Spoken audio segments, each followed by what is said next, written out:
Now that I've got your attention, let's get into it. So Assassin's Creed has been cooking this month. From AC Shadow's gameplay reveal to even more unseen gameplay I'll show you today, all the way to the reveal of the full in-game map. Oh yeah, and Ubisoft finally released Mirage on iOS, and let me just say this, I never knew an iPhone could be used as a snow shovel. We'll get into all that and more in today's episode of Assassin's Creed News Monthly, a new series where I cover everything Assassin's Creed. If you're new here and want to stay up to date, consider subscribing.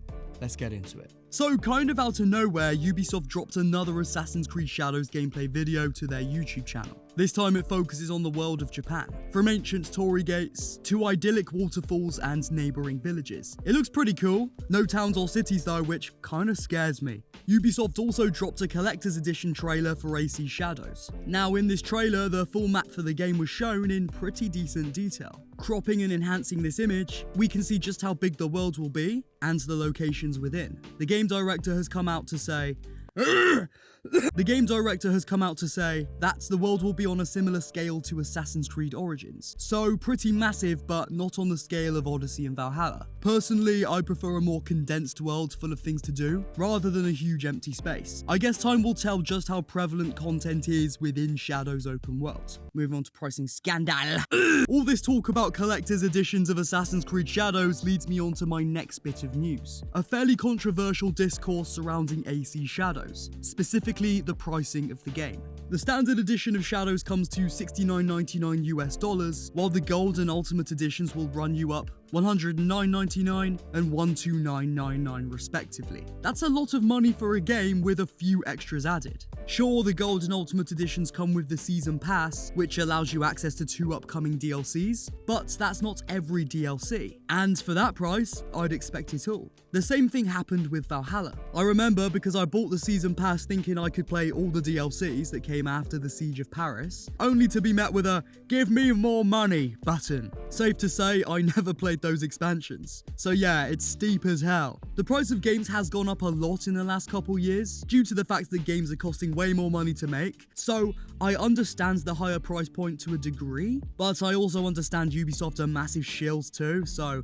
yeah. Talking about discourse, let's move on to an unnecessary one. Yasuke is still being ragged on by people that have never played an Assassin's Creed game in their life, and if they have, they don't fundamentally understand it at all. Here's something that's wild. Elon Musk of all people replied on Twitter to a user saying this. Let's face it, Elon Musk embarrassing himself on the internet is pretty much a daily occurrence at this point. If you want my detailed thoughts on Yasuke backed up with in-game sources, I'd suggest watching this video that I made.